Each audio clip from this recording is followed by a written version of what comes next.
අදානි සමාගමත් ඔවුන්ගේ දූෂිත මන්නාරම් ව්‍යාපෘතියත් අවලංගු කරනවා කියලා මේ ආණ්ඩුව කියපු බොරුව අද අභියාචන අධිකරණයේදී නැවත වතාවක් එළිදරව් වුණා. අපි වසර දෙකක විතර කාලයක ඉඳලා ලංකාවේ බලශක්ති සුරක්ෂිතතාවයත් ස්වෛරීත්වයත් ඉන්දියාවට පාවලා දෙන්න එපයි කියලා ජාතික සටනක් මෙහෙවනවා. ඒ සටනේ කොටසක් විදිහට අභියාචන අධිකරණයට ඇවිල්ලා රනිල් වික්‍රමසිංහ මහින්ද රාජපක්ෂ ආණ්ඩුවේ අදානි ව්‍යාපෘතියට විරුද්ධව තහනම් නියෝගයක් ගන්න උසාවියේ නඩු පැවරීමක් කරා. දැන් මේ නඩු පැවරීම අතරතුරේ මේ අවුරුද්දේ මුල මේ දූෂිත එහෙම නැත්නම් මේ බොරුකාර ආණ්ඩුව අපිට කිව්වා මේ ගිවිසුම ප්‍රකාරව මේ ව්‍යාපෘතිය ක්‍රියාත්මක කරන්නේ නැහැ කියලා. නමුත් අද වෙනතුරු මේ තක්කඩි ආණ්ඩුව මේ බොරුකාර ආණ්ඩුව අසමත් වෙලා තියෙනවා උසාවියට ලිඛිතව මේ තීරණය දැනුම් දෙන්න. ඒගොල්ලෝ ගිවිසුම ක්‍රියාත්මක කරන්නේ නැහැ කියලා කටින් කිව්වට ඒ අදාළ රනිල් වික්‍රමසිංහ කැබිනට් මණ්ඩලයෙන් ගත්ත තීරණය අද වෙනතුරු බලාත්මකයි. ඉතින් අපි අද උසාවියෙන් ඉල්ලලා සිටියා අපේ නඩුකරේ වෙනුවෙන් පෙනී සිටින අති විශිෂ්ට නීතිවේදියා කනිෂ්ක විතාර මහත්මයා මා වෙනුවෙන් අභියාචන අධිකරණය ඉල්ලලා සිටියා වහාම ක්‍රියාත්මක කරන පරිදි ඊළඟ නඩු දිනේදී කියන්නේ ජූනි මාස 25 වෙනිදා රජය මගින් නිල වශයෙන් ලිඛිත උසාවියට ලබා දෙන්න ওই විදිහට ක්‍රියාත්මක කරන්නේ නැත්නම් කැබිනට් තීරණය අවලංගු කරනවා කියලා. ඉතින් අපිට පේන්න තියෙන්නේ ආරක්ෂක ලේකම්වරයා දැකලා හෝ නොදැන අස්සම් කරපු තක්කඩි ආරක්ෂක ගිවිසුමත් එළියට ඇවිල්ලා තියෙනවයි කියලා සැලකෙන බලශක්ති සම්බන්ධ ඉන්දියාවේ බලශක්ති පද්ධතිය ලංකාවේ බලශක්ති පද්ධතිය පාවලා දෙන ගිවිසුමත් ප්‍රකාරව ඒ සමස්ත ඉන්දියානු කරන ව්‍යාපෘතියේ එක වැදගත් පුරුකක් වෙච්ච මේ අදාන ව්‍යාපෘතිය ඉදිරියට ගෙනියන්න ආණ්ඩුව හොරෙන් මිනිස්සුන්ගේ ඇස් වහලා තිරේ පිටිපස්සේ වෙන ගේම් එකක් ප්ලේ කරනවා කියලා.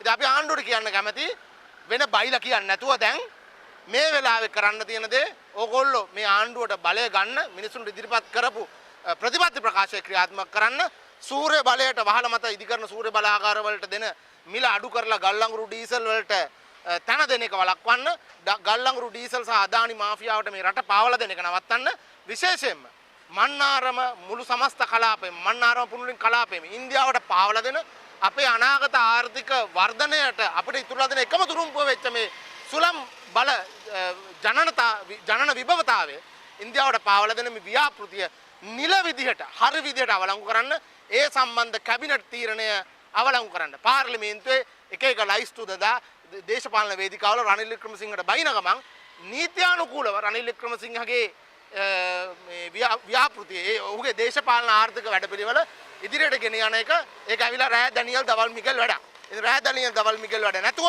මේ ආණ්ඩුවට කොන්දක් තියෙනවා නම් මේ රටේ මිනිසුන්ගේ පැත්තේ ඉඳගෙන ඉන්දියාවට කියන්න අපි මේ ව්‍යාපෘතිය මේ කැබිනට් තීරණය ක්‍රියාත්මකවටපත් වෙන්නේ කරන්නේ නැහැ.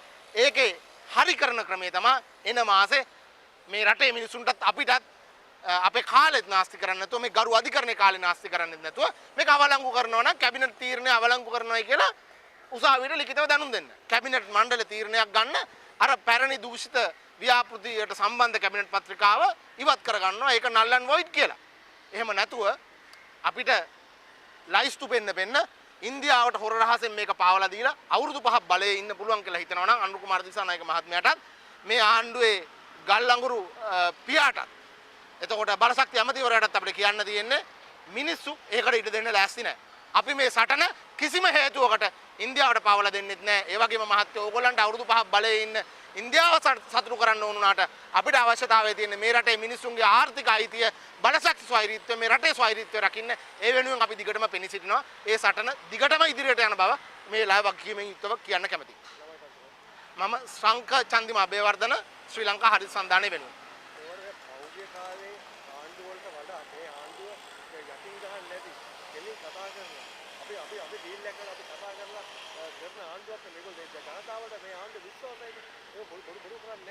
ජනතාවට විශ්වාසද නැද්ද කියලා බලන්න පුළුවන් මේ ආණ්ඩුව පසුගිය 18 19 වෙනිදා තිබ්බ විජයග්‍රාහී යුද ජයග්‍රහණයේ සමරුව වෙලාවේ හැසිරිච්ච විදිය ගැන මිනිසුන්ගේ අදහස මොකද්ද කියලා අහුවන. Tamanට කෙලින් එක ප්‍රතිපත්තියක් නැති මේ රට එක එක ජනවර්ග වලට අනුව ෆෙඩරල් රාජ්‍යයක් කරන්න ඕනේ කියලා දේශපාලන වශයෙන් හිතන ගමන්ම LTT එකට වීරයා කියලා අපේ හමුදාවට නිකන් සෙබළු කියන මේ තක්කඩි දේශපාලන මේ රෑ ඩැනියල් ඩබල් මිගෙල් නාඩගම මිනිස්සු තවදුරටත් විශ්වාස කරන්නේ නැහැ. සෑහෙන කොටසක් ඇත්තටම මොවුන්ගේ බොරු වලට රැවටුණා. මම හිතනවා තවමත් පරක්කු නැහැ මේ ආණ්ඩුවට අවශ්‍ය නම් මේ තමන් යන දුර්දාන්ත මාර්ගයෙන් ඉවත් වෙලා අර මිනිසුන්ට පොරොන්දු වෙච්ච ඇත්ත පොරොන්දු ටික ඉටු කරලා ජනතාවාදී මාර්ගයකට එන්න. අපි ඉල්ලා සිටින්නේ අන්න එහෙම ජනතාවාදී මාර්ගයකට එන්න. ඉන්දියාවට සේවය කරන වෙනුවට මේ රටේ මිනිසුන්ට සේවය කරන්න. අදානිත ගිවිසුම අවලංගු කරයි කියලානේ ආණ්ඩුව කියන්නේ. ඒ ගිවිසුම අවලංගු කරලා නැහැ. ඇත්තටම අදානිට නැවත එන්න කියලා මේගොල්ලෝ ජනවාරි මාසේ වෙනම ලිඛිතවත් අදානිකින් ඉල්ලුවා කියලා අදානි සමාගමත් නිවේදන නිකුත් කරා වුණුත් මේ ගිවිසුම අවලංගු කරයි කියලා එහෙම පිළිගන්නේ නැහැ කියලා. ඒ නිවේදනයත් අපි සතුව තියෙනවා. අපි ඒක නඩු කරේකදී මේ අරු අභියාචන අධිකරණ ඉදිරිපත් කරන්නත් බලාපොරොත්තු වෙනවා. අභියාචන අධිකරණයට ලිඛිතව අපිට දැනුම් දෙන්නෙත් නැත්නම් කැබිනට් මණ්ඩල තීරණයකින් ඒ දූෂිත ගනුදෙනු අවලංගු කරන්න පියවර ගන්නෙත් නැත්නම් ඒ කියන්නේ අදානි ගිවිසුම ක්‍රියාත්මකයි. ඒ ඩීල් එක ඒ දූෂිත හොර ගිවිසුම ක්‍රියාත්මකයි. මේ රටට ඩොලර් බිලියනයක් අහිමි කරන ඒ බලශක්ති ස්වෛරීත්ව අපේ බලශක්ති ස්වෛරීත්ව ඉන්දියාවට පාවලා දෙන ගිවිසුම ක්‍රියාත්මකයි.